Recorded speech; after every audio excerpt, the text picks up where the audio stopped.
ओम शांति। आज 18 फरवरी 2023 की साकार मुरली।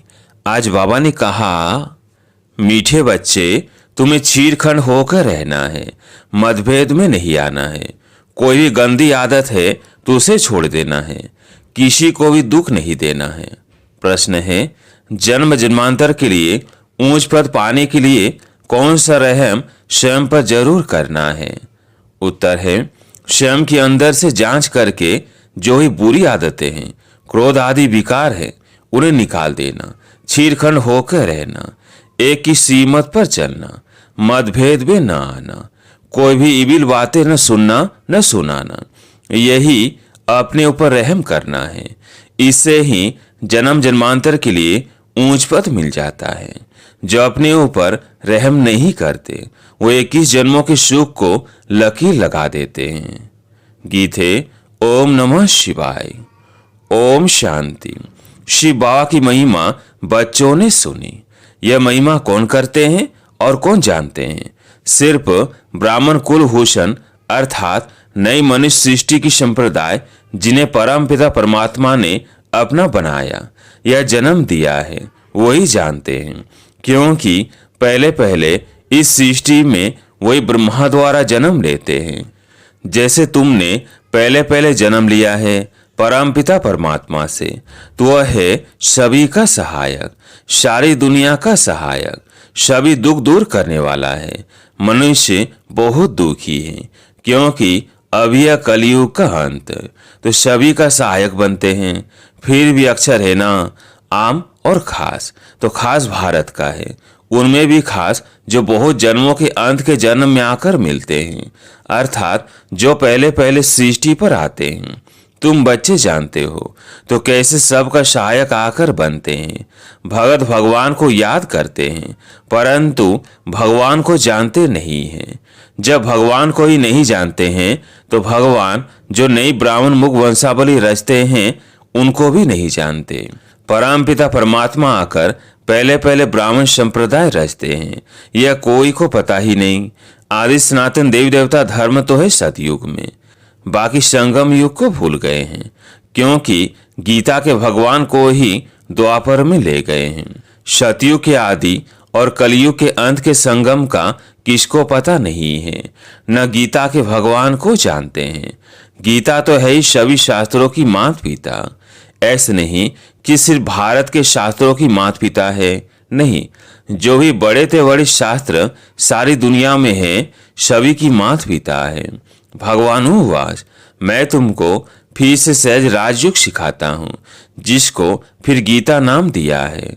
तो अपने को भी कहना पड़ता है कि हम नई गीता सुनाते हैं, पुरानी गीता तो खंडन की हुई है। यह तो भगवान खुद अपने मुख कमल से बैठ सुनाते हैं। तुम्हारी बुद्धि में परमपिता परमात्मा शिव ही याद आता है। वह स्वर्ग का रचयिता, सबका सहायक। श्री कृष्ण को सभी का सहायक नहीं कहेंगे। भगवान सृष्टि का रचयिता एक ही है। श्री कृष्ण तो स्वयं रचना है, बगीचे का फर्स्ट क्लास फूल है। परमपिता परमात्मा को बागवान भी कहते हैं, खिवैया भी कहते हैं। मनुष्य तो समझ न सके कि खिवैया कैसे हैं। बरोबर आशा संसार से ले जाकर फिर यहाँ नई दुनिया में भेज देते हैं, यहीं फूलों का बगीचा बनाते हैं। सभी बच्चे जो भगत बन गए हैं असुल भगवान की संतान थे, उनको माया दुखी बनाती है। भगवान तो है ही एक, वो सभी भक्तों को जरूर सुख देता है। कोई भी किसको सुख देता है तब उनको याद करते हैं। स्त्री पति को अथवा बच्चा बाप को अथवा दोस्त दोस्त को याद करते हैं, जरूर उसने सुख दिया होगा। भाई से भी दोस्त प्यारा होता है क्योंकि सुख देते हैं, तो सुख देने वाले को याद किया जाता है। अभी सारी सृष्टि के मनुष्य भगत हैं। मनुष्य के ही 84 जन्म गाए हुए हैं, कुत्ते बिल्ली के 84 जन्म नहीं कहेंगे। गाया भी गया है कि आत्मा परमात्मा अलग रहे बहुकाल। इस समय मेला होता है, परमपिता परमात्मा सही बच्चों के बीच आते हैं। महफिल लगी हुई है ना, एक होती है सुख की महफिल, दूसरी होती है दुख की। सतयुग में सुख की महफिल, यहाँ तो दुख की कहेंगे। कोई मरते हैं तो भी दुख की महफिल लग जाती है। कोई बड़ा आदमी मरता है तो शोक में झंडा नीचे कर देते हैं, तो दुख की महफिल हुई ना। भगत बहुत दुखी होते हैं तो भगवान को याद करते हैं, परंतु उनको जानते बिल्कुल नहीं। कहते भी हैं उसने पैदा किया, आखिर भी उनको जानेंगे या नहीं। अंत में गायन करते हैं, हे भगवान तेरी लीला अपरंपार है, महिमा गाई हुई है। तुम जानते हो बाप नहीं होता तो सृष्टि चक्र का राज कौन समझाता, कौन हमको चक्रवर्ती बनाता। अब संगम पर तुम सदा के लिए दुख से छूटने का प्रयत्न कर रहे हो। संगम युग कोई बड़ा नहीं है, अपना यह नया जन्म है, ये छोटा सा युग है। हम बच्चों के पुरुषार्थ के लिए बड़ा इम्तिहान है। इनकी सब्जेक्ट सभी इम्तिहानों से न्यारी हैं। 5 विकारों पर जीत पानी है। बहुत मनुष्य कहते हैं पवित्र रहना तो असंभव है। गृहस्थ व्यवहार में रहते हुए माया को जीतना तो बड़ा मुश्किल है। समझते हैं ऐसा उस्ताद तो मिल न सके। सन्यासी भी घरवार छोड़ने बिगर पवित्र रह नहीं सकते। तो बाप इस माया पर जीत पाने की युक्ति बताते हैं, जैसे कल पहले भी सिखाई थी। जब बाबा सिखाते हैं तब हम भगत से ज्ञानी बनते हैं। इसको भारत का प्राचीन ज्ञान और योग कहा जाता है। इसको दुनिया में कोई भी नहीं जानते। बाप समझाते हैं यह ज्ञान प्राय लोप हो जाता है और यह देवता धर्म भी लोप हो जाता है। ड्रामा में ही ऐसा है, जब प्राय लोप हो जाए, सृष्टि दुखी हो, तब तो भगवान आकर फिर संस्थापन करे। यह भी कोई को पता नहीं कि कलयुग की आयु कब पूरी होती है। तुम ही बाप को और इस ड्रामा के आदि मध्य अंत को जानते हो। देखने में कितने साधारण हो, कुब्जाएं अहिल्याएं, परंतु नॉलेज कितनी ऊंची है। अपने सारे 84 जन्मों के चक्र को तुम जानती हो। थोड़ा भी कोई याद करे तो भी अच्छा, परंतु कोई प्रश्न पूछे और उत्तर देना न आए तो बोलना चाहिए कि हम अभी पढ़ रहे हैं, हमसे बहुत तीखे हैं। वो आपको अच्छी रीति समझा सकेंगे। अपना अहंकार नहीं रखना चाहिए। कह देना चाहिए हमारी बड़ी बहन जी बहुत तीखी है, आप फिर कोई समय आना तो समझाएंगी। समझो कोई ऐसा प्रश्न निकलता है तो तीखी भी उसका उत्तर नहीं दे सकती, तो बोलना चाहिए हम सब पढ़ रहे हैं, अंत तक पढ़ते रहेंगे, गुहे से गुहे नॉलेज सुनते रहेंगे। यह पॉइंट अभी हमको समझाई नहीं गई है। यह तो जरूर है, इतना समय जो पढ़ा है तो जरूर अर्जुन गुहे पॉइंट से रही हुई है, जो सुनाते रहेंगे। स्कूल में भी धीरे धीरे पढ़ाया जाता है, ऐसे थोड़ी एक ही दिन में सारी नॉलेज मिल जाती है। वैसे यहाँ भी पढ़ाई में योग लगाने में, आप समान बनाने में समय लगता है। बाप दिन प्रतिदिन सहज कर समझाते हैं भगवान एक है, उनको ही सब याद करते हैं। भगवान ही हैविन स्थापन करते हैं, तो जरूर देवता बनाने के लिए संगम पर ही राजयोग सिखाएंगे। तो मैनस भी ऐसे चाहिए, जब पाप खत्म हो तब तो विजय माला का दाना बने। टाइम लगता है, यह सुहावना संगम का मेला। समझाना है सारी दुनिया के मनुष्य भगत है, साधना करते हैं भगवान के लिए, वो परमात्मा आकर सभी को वापस ले जाए, मुक्ति जीवन मुक्ति का ज्ञान दे देवे, देवता धर्म की स्थापना करे। सन्यासी तो समझते हैं सुख कागबिष्टा समान है।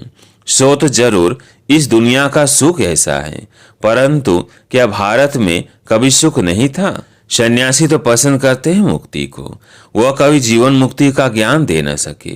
भगवान को ही आकर राजयोग सिखाना है, सन्यासियों को नहीं सिखाना है, क्योंकि वह कोई आदि सनातन देवी देवता धर्म स्थापन नहीं करते हैं।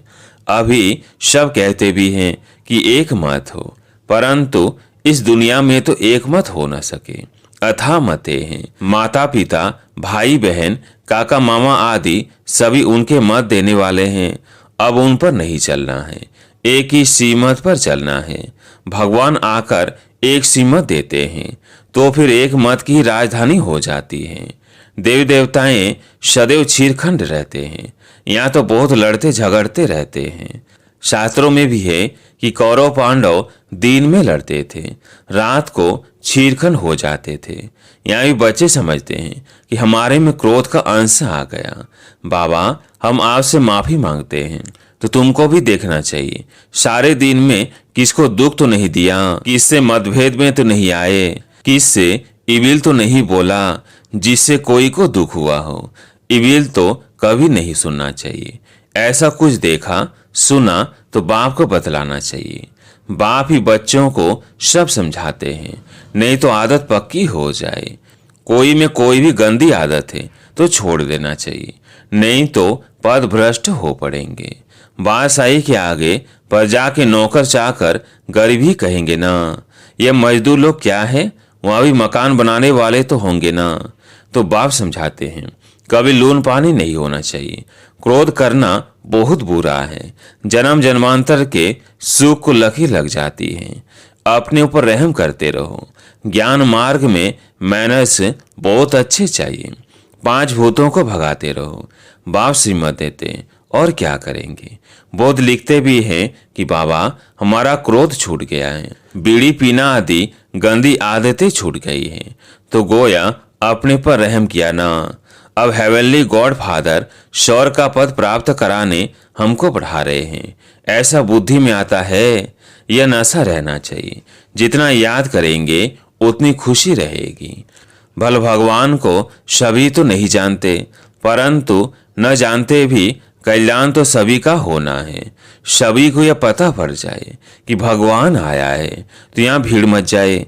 चीटियों मिसल आकर इकट्ठे हो, मिल भी ना सके, इसलिए बड़ा कायदे से यह ड्रामा बना हुआ है। अच्छा, मीठे मीठे सिकिल्दे बच्चों प्रति माता पिता बाप दादा का याद प्यार और गुड मॉर्निंग। रूहानी बाप की रूहानी बच्चों को नमस्ते। हम रूहानी बच्चों की रूहानी बाप दादा को याद प्यार गुड मॉर्निंग नमस्ते नमस्ते। धारणा के लिए मुख्य सार। पहला पॉइंट, ज्ञान और योग सीख भगत से ज्ञानी तो आत्मा बनना है। गृहस्थ व्यवहार में रहते माया को जीतना है, पवित्र जरूर बनना है। दूसरा पॉइंट, ज्ञान मार्ग में बहुत अच्छे मैनर्स धारण करने हैं। बहुत बहुत मीठा निरंकारी बनना है। इल बातें नहीं बोलनी है, मतभेद में नहीं आना है। आज प्यारे मीठे बाबा का वरदान, समेटने की शक्ति द्वारा पेटी बिस्तरा बंद करने वाले समय पर एवर रेडी भव। समेटने की शक्ति द्वारा पेटी बिस्तरा बंद करने वाले समय पर एवर रेडी भव। एवर रेडी उसे कहा जाता जो समेटने की शक्ति द्वारा दे के संबंध पदार्थ संस्कार सबका पेटी बिस्तरा बंद करके तैयार हो। इसलिए चित्रों में भी समेटने की शक्ति को पेटी बिस्तरा पैक किया हुआ दिखाते हैं। संकल्प भी ना आए कि अब यह करना है, यह बनना है, अब यह रह गया है, सेकंड में तैयार। समय का बुलावा हुआ और एवर रेडी। कोई भी संबंध व पदार्थ याद ना आए। स्लोगन है, परमात्मा के गुणों और शक्तियों को स्वयं में धारण करना ही महान तपस्या है। परमात्मा के गुणों और शक्तियों को स्वयं में धारण करना ही महान तपस्या है। अच्छा, ओम शांति।